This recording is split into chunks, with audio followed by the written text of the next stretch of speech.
پاکستان میں اگر anti narcotics کی 100 سے زائد ایف آئی آریں پڑھی جائیں تو ان میں آپ کو ایک چیز مشترکہ نظر آئے گی، وہ ہے نیلا شاپر۔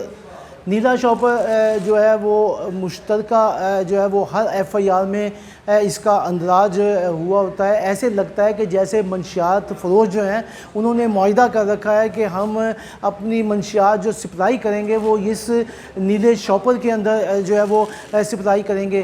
یہ ہمارا جو تفتیشی نظام ہے جو اس وقت چل رہا ہے، اس کی وجہ سے کیا اینٹی نارکوٹکس کے کیسوں کی تعداد جو ہے وہ بڑھ رہی ہے یا ان میں کوئی بڑے فیصلے بھی سامنے آ رہے ہیں۔ میرے پاس یہاں پر حافظ معظم رضا ایڈوکیٹ موجود ہیں، ان سے جو ہے وہ ہم اس حوالے سے جو ہے وہ بات کرتے ہیں۔ آپ صاحب اب یہ بتائیے گا کہ یہ نیلے شاپر کا کلچر کب ختم ہوگا؟ شہین صاحب بہت شکریہ آپ کا۔ حافظ محمد رضا معظم ایڈوکیٹ، آپ صرف نیلے شاپر کی بات کر رہے ہیں۔ 3 سے 4 چیزیں ہیں جو نارکوٹکس کی ایف آئی آر میں بڑی کامن ہے۔ ایک نیلا شاپر، ایک پیلی ٹیپ میں لپٹی ہوئی منشیات مومی کاغذ میں موجود دائیں ہاتھ میں پکڑا ہوا وہ، پھر نیلا شاپر مخبر خاص۔ اب نیلا دایاں ہاتھ بھی شامل ہو گیا؟ دایاں ہاتھ بھی شامل ہے، پیلی ٹیپ بھی شامل ہے، اور مومی کاغذ میں لپٹی ہوئی منشیات بھی شامل ہے۔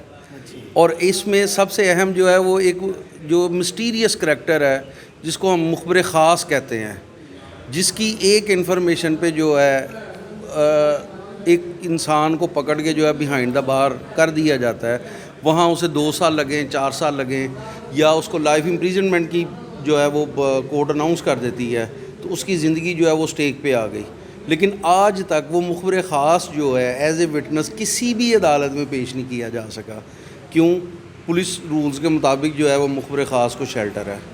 اس میں جو سینئر وکلاء حضرات ہیں ان کی طرف سے مختلف فورمز پہ جو ہے یہ پوائنٹ کئی دفعہ ریز کیا جا چکا ہے کہ وٹنس پروٹیکشن ایکٹ 2018 کے تحت جو ہے ہم اس مخبر خاص کو کیوں نہیں لا سکتے عدالت میں کہ آ کے وہ بھی فیس کرے کہ وہ اس نے جو انفارمیشن دی تھی اس کی کیا بیس ہے، وہ اپنی جرح کو فیس کرے آ کے، تاکہ اس کی جو اتھینٹسٹی ہے انفارمیشن کی اس کو عدالت جج کرے، نہ کہ ایک پولیس آفیشل جج کرے۔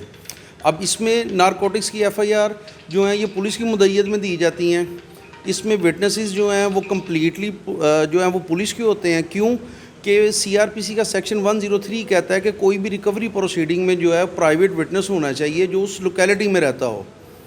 لیکن سی این ایس اے کا جو ایکٹ ہے اس کا سیکشن 25 کہہ رہا ہے کہ سیکشن 103 سی آر پی سی کا جو آپریشن ہے وہ اوور رول کر دیا اس نے، سیکشن 25 نے، کہ پولیس وٹنس بھی کریڈیبل ہے نارکوٹکس کی ریکوری میں۔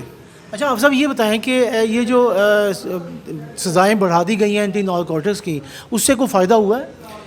شہین صاحب ایک بڑی محتاط اسٹڈی کے مطابق 2024 اور 25 کے جو اسٹیٹسٹکس کمپائل کیے گئے تھے اس میں آج تک 97 سے لے کر 2025 تک نارکوٹکس کے جتنے بھی کیسز رجسٹرڈ ہوئے ہیں اس میں سے 78% ٹرائل کورٹ نے جو ہے وہ بری کر دی ہیں۔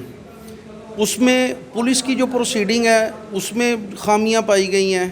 اس میں سب سے اہم جو ہوتا ہے وہ جو کنٹرابینڈ ریکور ہوا ہے اس کی سیف کسٹڈی جو ہے وہ بڑی انٹیکٹ ہونی چاہیے، کہ اگر ایک سب انسپیکٹر جو ہے جس نے ریڈ کنڈکٹ کی، اس نے سرچ کیا اور وہ ریکور کر لی، اس نے آگے جا کے جب تھانے محرر کو جمع کروائی اس کی جو ہے رپٹ لکھے گا رجسٹر نمبر 2 میں، محرر جو ہے رجسٹر نمبر 19 میں اس کی اسپیسیفائڈ مد کاٹے گا اس کی، پھر جب وہ آگے پی ایف ایس اے جائے گا یا صدر مالخانہ جائے گا تو اس کا روڈ سرٹیفکیٹ چاک کرے گا کہ یہ ہر موومنٹ ہر سٹیپ کی جو ہے نا وہ ریکارڈ ہونی چاہیے۔ چین مکمل نہیں کرتے، چین مکمل نہیں ہو پاتی۔ اکثریت کیسز میں جو ہے نا وہ چین آف سیف کسٹڈی جو ہے وہ بریک ہو جاتی ہے، جس کا بینیفٹ آف ڈاؤٹ جو ہے وہ چلا جاتا ہے، ان کو ملزم کی فیور میں چلا جاتا ہے۔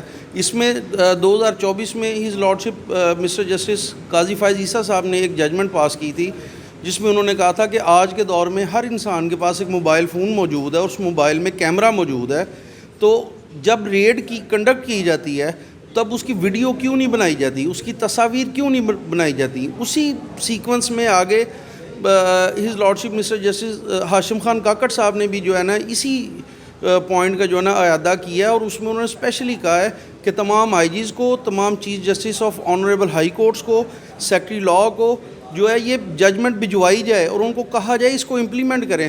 بلکہ آپ صحافی ہیں، آپ بہت اچھی طرح جانتے ہوں گے، ہمارے ادھر بڑا ایک فیمس کیس تھا رحمت شاہ فریدی کیس 90s میں. جب ان کی پروسیکیوشن ہو رہی تھی، ان کا ٹرائل کنڈکٹ ہو رہا تھا، تو پروسیکیوشن نے وہاں پہ ویڈیو ایویڈنس جو ہے وہ کورٹ میں جو ہے پریزنٹ کی تھی کہ یہ دیکھیں جی یہ ان کی ڈیلنگ ہو رہی ہے.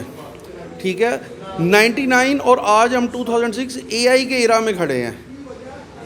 ابھی تک جو ہے ریڈ کے ٹائم پہ ویڈیوگرافی جو ہے وہ امپلیمنٹ نہیں ہو سکی. اس کا کاؤنٹر پارٹ ہے کہ ایک روڈ پہ ٹریفک وارڈن کھڑا ہے، اس کو باڈی کیم پہنا دیا گیا ہے کہ وہ اپنی جو بھی کر رہا ہے سارا دن اپنی ڈیوٹی پرفارم کر رہا ہے وہ ریکارڈ ہو رہی ہے. لیکن یہ منشیات میں کیوں نہیں ابھی تک امپلیمنٹ ہو سکا؟ یہ بینیفٹ آف ڈاؤٹ جو ہے نا یہ کیا جاتا ہے. اور دوسرا سب سے بڑا اہم پرابلم جو ہے لیجسلیچر کی اٹینشن اور تھی جب انہوں نے CNSA کا ایکٹ پاس کیا تھا.